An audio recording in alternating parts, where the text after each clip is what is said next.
নমস্কাৰ অংগনবাড়ী কৰ্মী সহায়িকাৰ নতুন এটা ভিডিঅ' লৈ আজি আপোনালোকৰ মাজলৈ পুনৰ আহিছো। আজি হৈছে 18 মাৰ্চ, আজি 18 তাৰিখ। হয়, অংগনবাড়ী কৰ্মী সহায়িকাই দিনে ৰাতিয়ে যি তেওঁলোকে প্ৰতিবাদ কৰিলে, যি ধৰ্ণা কাৰ্যসূচী তেওঁলোকে হাতত লৈছিলে, এতিয়া বৰ্তমান তেওঁলোকে স্থগিত কৰিলে, নহয় জানো? তেওঁলোকে এইটো কাৰণে স্থগিত কৰি ৰাখিলে যে নিৰ্বাচন সমাগত, নিৰ্বাচনৰ দিন ধাৰ্য কৰা হ'ল। কিন্তু আপোনালোকে এই ভিডিঅ'টো এই নাযাব, ভাল ধৰণে ভিডিঅ'টো চাওক, কথাখিনি তেতিয়া গম পাব আজি কি কাৰণে মই ভিডিঅ'টো বনাইছোঁ।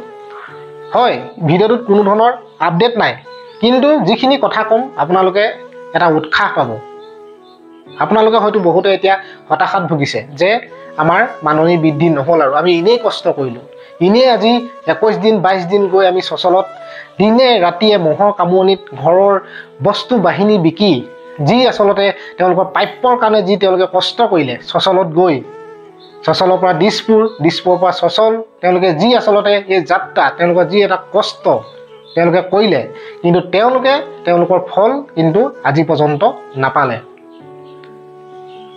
তেওঁলোকে কিমান কাম কৰিবলগীয়া হয়। হয়, আঁতৰৰ পৰা দেখিলে ভাবিব যে অংগনবাড়ী সহায়িকাসকলেনো কিহৰ ইমান লাগি থাকিব লাগে, তেওঁলোকেনো কি এনে কামডাল কৰে যে তেওঁলোকৰ মাননি বঢ়াব লাগে, মজুৰি বঢ়াব লাগে। আঁতৰৰ পৰা তেনেকুৱা কোৱা মানুহ ধেৰ আছে, কিন্তু তেওঁলোকে যিখিনি কাম কৰিব লাগে সেই কামখিনি হয়তো আপোনালোকে জ্ঞাত। গতিকে তেওঁলোকৰ মজুৰি বৃদ্ধি হোৱাটো তেওঁলোকৰ এটা দৰকাৰী তেওঁলোকৰ বাবে, কাৰণ তেওঁলোকক যিটো বৰ্তমান মাননি দি থকা হৈছে সেই মাননিটো তেওঁলোকৰ কাৰণে একোৱেই নহয়। বৰ্তমান সময়ত আপোনালোকে নিজে জানে, আপুনি যদি 500 টকা এটা লৈ দোকানলৈ যায়, আপোনাৰ 500 টকাটো এটকাও পইচা ঘৰলৈ ঘূৰি নাহে। গতিকে তেনে অৱস্থাত তেওঁলোকে নিজৰ ঘৰখন চলাব, ল'ৰা ছোৱালীক খুৱাব নে বাকী কামবিলাকতো থাকিলেই। বা যি কি নহওক, আপোনালোকে ভাবি আছে মনতে যে আপোনালোকৰ আচলতে যি সঞ্চালক মহোদয় আপোনালোকৰ কিন্তু এটা কথা আপোনালোকৰ দুখ বুজি পাইছে, সঞ্চালক মহোদয়ে আচলতে চেষ্টা কৰি আছে আপোনালোকৰ যাতে মজুৰিটো বঢ়াব পাৰে, কিন্তু ওপৰৰ পৰা যদি নাহে বস্তুবিলাক তেতিয়াহ'লে তেওঁ একো কৰিব নোৱাৰে, নহয় জানো?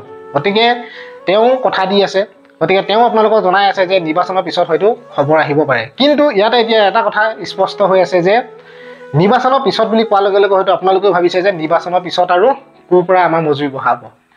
এইবিলাক চব এনেই আমাক আশা দি আছে, প্ৰলোভন দি আছে। মই কৈ আছোঁ আপোনালোকক কথাখিনি, আপোনালোকে এটা মটিভেট পাব। চাওক, আপোনালোকক কিন্তু এটা ভাল সিদ্ধান্ত লোৱা হৈছিলে 16 মাৰ্চৰ ৰাতিলৈ যে 22 মাৰ্চত সংগঠনটোৰ ৰাজ্যিক কমিটি বৰ্ধিত সভা গুৱাহাটীত অনুষ্ঠিত হ'ব বুলি কোৱা হৈছিলে, নহয় জানো? উক্ত সভাতে পৰৱৰ্তী কাৰ্যসূচী চূড়ান্ত ৰূপ দিয়া হ'ব বুলি জনায়।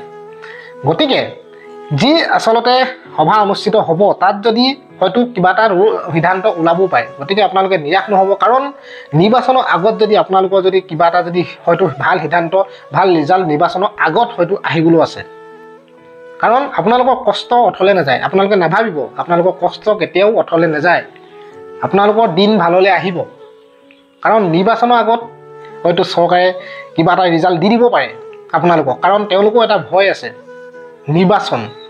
গতিকে নিৰ্বাচনত বহুত জংক হৈ যাব পাৰে, সেইকাৰণে হয়তো নিৰ্বাচনৰ আগত আপোনালোকৰ বাবে এটা ভাল খবৰ হয়তো আহি আছে। মই মনে ভবা কথা দেই। আপোনালোকে আকৌ বহুতে মানে ভিডিঅ' কমেণ্টত যিখিনি কমেণ্ট দি দিয়ে, একো আপডেট নাই, কি ভিডিঅ' বনাইছোঁ আমুক বনাইছে বুলি কৈ বহুতে বেয়া কমেণ্ট দিয়ে। গতিকে তেনে কথা কৈ লিখিলে মেলিলে আচলতে মনটো ভাগি যায় আৰু ভিডিঅ' বনাবলৈ মন নাযায়। কিন্তু আপোনালোকৰ বাবে আজি এই ভিডিঅ'টো মই স্পেচিয়েলি আপোনালোকৰ বাবে লৈ আহিছোঁ, এইটো কাৰণে যে আপোনালোকে আশা এৰি নিদিব, হতাশাত নুভুগিব, কাৰণ আপোনালোকে যি কষ্ট কৰিলে সেই কষ্ট অথলে নাযায়। আপোনালোকৰ ভাল দিন আহি আছে, আপোনালোকৰ মজুৰি বাঢ়িব।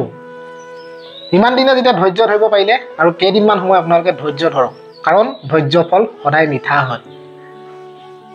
এই কথাষাৰ হয়তো সকলোৱে জানে যে ধৈৰ্য ফল মিঠা। গতিকে ধৈৰ্য ধৰক, নিৰ্বাচনৰ আগত হয়তো ভাল খবৰ আহিব পাৰে, নহ'লে নিৰ্বাচনৰ পিছত হয়তো তেওঁলোকে কোৱা মতে হয়তো আলোচনা চলিছে, আলোচনাৰ মাজেৰে হয়তো আপোনালোকক ভাল খবৰ দিবলৈ তেওঁলোকে আগবাঢ়ি আহিব পাৰে। কিন্তু মোৰ মতে নিৰ্বাচনৰ আগত কিবা এটা হয়তো খবৰ আহিব পাৰে, এটা ভাল খবৰ। গতিকে আপোনালোকে ধৈৰ্য ধৰক, এই সময়ত আপোনালোকে বেজাৰ নকৰিব, দুখ নকৰিব। আপোনালোকে যি কষ্ট কৰি, যি ঘৰৰ বস্তু বিকি, যি ধৰণে আপোনালোকে গৈ তাত প্ৰতিবাদ কৰিলে, সেই প্ৰতিবাদৰ ফল আপোনালোকে নিশ্চয় পাব। গতিকে এইখিনিয়ে কথা লৈ আজি আহিলোঁ, মই ভিডিঅ'টো বনালোঁ আপোনালোকৰ আগলৈ। যিহেতু নিৰ্বাচনৰ পিছতেই আচলতে এতিয়া আপোনালোকে যিধৰণে কৈছে যে 4 জুনত ৰিজাল্ট দিয়া হ'ব 4